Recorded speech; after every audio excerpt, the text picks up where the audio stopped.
بسم اللہ الرحمن الرحیم۔ حضور صلی اللہ علیہ وآلہ وسلم کی آخری زوجہ کا جب وقت وصال قریب آیا تو آپ نے وہاں موجود لوگوں سے فرمایا، مجھے مکہ سے باہر لے جاؤ، مجھے یہاں موت نہیں آئے گی۔ لوگوں نے وجہ پوچھی تو آپ نے فرمایا، کیونکہ رسول اللہ صلی اللہ علیہ وآلہ وسلم نے مجھے اپنی زندگی میں ہی فرما دیا تھا کہ میرا وصال مکہ میں نہیں ہوگا۔ چنانچہ لوگوں نے آپ رضی اللہ عنہ کو اٹھایا اور مقام صرف پر لے گئے، جہاں ان کا وصال ہو گیا۔ مقام صرف مکہ مکرمہ سے 10 میل کے فاصلے پر ہے۔ سیدہ ام المومنین کا وصال مقام صرف پر عین اس درخت کے نیچے ہوا جہاں رسول اللہ صلی اللہ علیہ وآلہ وسلم ان کے ساتھ شادی کے بعد ملے تھے۔ دوستو، رسول خدا صلی اللہ علیہ وآلہ وسلم کے آخری نکاح کا واقعہ بہت دلچسپ ہے، جس کی تفصیل ہم آگے بیان کرنے جا رہے ہیں۔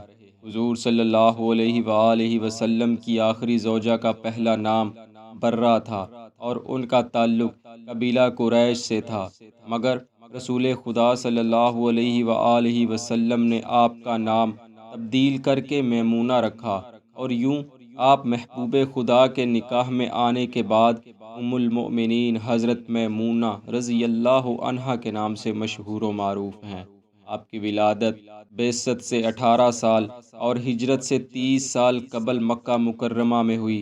آپ کی زندگی کے ابتدائی حالات کتب سیرت میں نہ ہونے کے برابر ہیں، کیونکہ مفسرین و مورخین کا زیادہ تر رجحان حضور صلی اللہ علیہ وآلہ وسلم اور آپ کی ذات سے تعلق رکھنے والی شخصیات کی طرف زیادہ تھا۔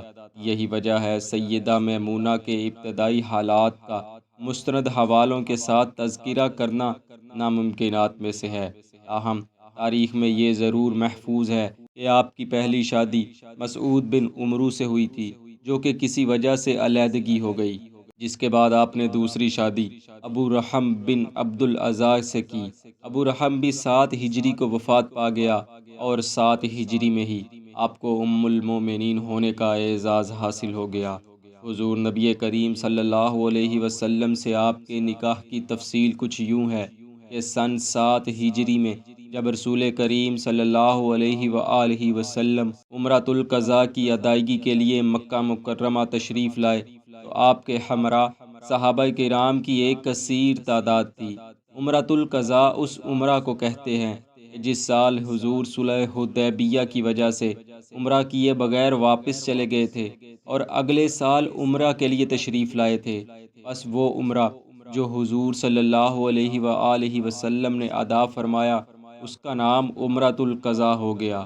یاد رہے، اس عمرہ کی ادائیگی کے لیے حضور کے ہمراہ کم و بیش 2000 صحابہ کرام بھی تھے، اور اہل قریش کی عہد شکنی کو مد نظر رکھتے ہوئے حضور نے صحابہ کو جنگی ساز و سامان ساتھ لے جانے کا حکم ارشاد فرمایا تھا۔ اہل قریش کو جب حضور کے یوں کوچ کرنے کی اطلاع ملی تو ان پر دہشت اور خوف کے بادل چھا گئے۔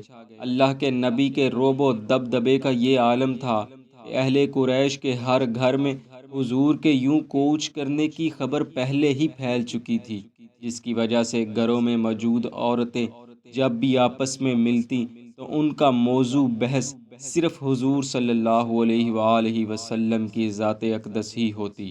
یہ خبر سیدہ میمونہ تک بھی پہنچ چکی تھی۔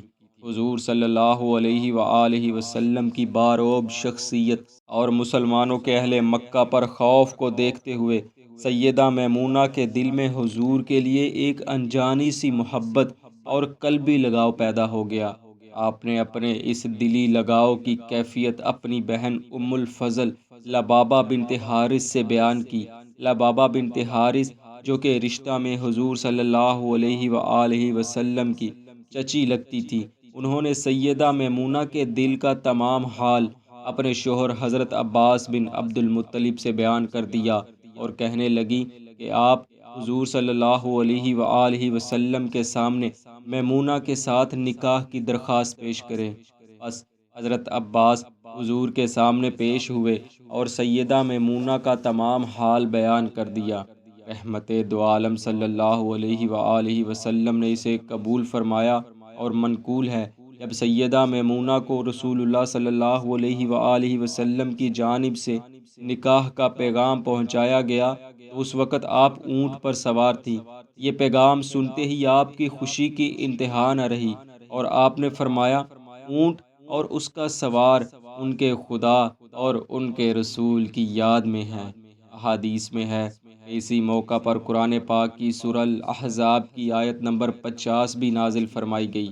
پھر جب نکاح کی باری آئی تو حضرت میمونہ نے اپنی شادی کا اختیار حضرت عباس بن عبد المطلب کے سپرد کر دیا، جنہوں نے مکہ مکرمہ سے 10 میل کے فاصلہ پر واقع مقام صرف پر آپ کا نکاح حضور سے کر دیا اور 400 درہم اور ایک روایت کے مطابق 500 درہم حق مہر قرار دیے، جبکہ سیرت ابن حشام اور ابن جریر طبری نے لکھا ہے کہ حضرت میمونہ نے خود کو بطور ہبہ یعنی بطور تحفہ ثابت کیا اور کوئی حق مہر کا تقاضا نہ کیا۔ نکاح کے بعد حضور صلی اللہ علیہ وآلہ وسلم نے ارادہ فرمایا کہ مہمانوں کی دعوت کی جائے تاکہ حضرت میمونہ کے رشتہ داروں کو مدعو کیا جا سکے، مگر اہل قریش آپ کے اس فیصلے پر راضی نہ ہوئے، کیونکہ صلح حدیبیہ کی شرائط میں ایک یہ بھی تھی کہ آپ مکہ میں صرف 3 دن ہی قیام کر سکیں گے، اور اب یہ مدت ختم ہو چکی تھی۔ بس رسول خدا صلی اللہ علیہ وآلہ وسلم مکہ کی حدود سے باہر تشریف لے آئے اور اپنے غلام ابو رافع رضی اللہ عنہ کو حکم دیا کہ وہ زوجہ رسول صلی اللہ علیہ وآلہ وسلم کو مکہ سے لے آئیں۔ ابو رافع مکہ گئے اور حضرت میمونہ کو لے کر مقام صرف پر پہنچ گئے، جہاں رسول خدا صلی اللہ علیہ وآلہ وسلم پڑاؤ فرمائے ہوئے تھے۔ بس مقام صرف پر ہی رسم عروسی ادا ہوئے اور ام المومنین حضرت میمونہ رضی اللہ عنہا حضور صلی اللہ علیہ وآلہ وسلم کے ساتھ ہی مدینہ تشریف لے گئیں۔ دوستو، یہ رسول اللہ صلی اللہ علیہ وآلہ وسلم کا آخری نکاح تھا اور سیدہ میمونہ حضور کی آخری زوجہ تھی۔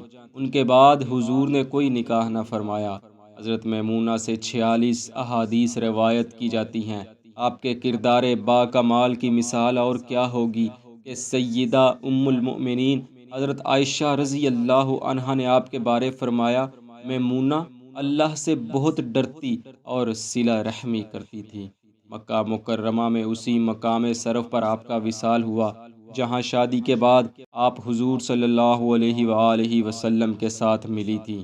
آپ کی نماز جنازہ حضرت ابن عباس رضی اللہ عنہما نے پڑھائی اور آپ کو لحد میں بھی اتارا، اور صحیح بخاری شریف میں ایک روایت ہے کہ جب آپ کا جنازہ اٹھا کر لوگ چلے تو حضرت ابن عباس کہتے جاتے تھے، یہ رسول اللہ صلی اللہ علیہ وسلم کی بیوی ہیں، جنازے کو زیادہ حرکت نہ دو اور با ادب اور آہستہ چلو۔ دعا ہے اللہ عز و جل ان پر اپنی لا تعداد رحمتوں کا نزول فرمائے اور ہمیں دین اسلام کے احکامات پر عمل کرتے ہوئے زندگی گزارنے کی توفیق عطا فرمائے۔ آمین۔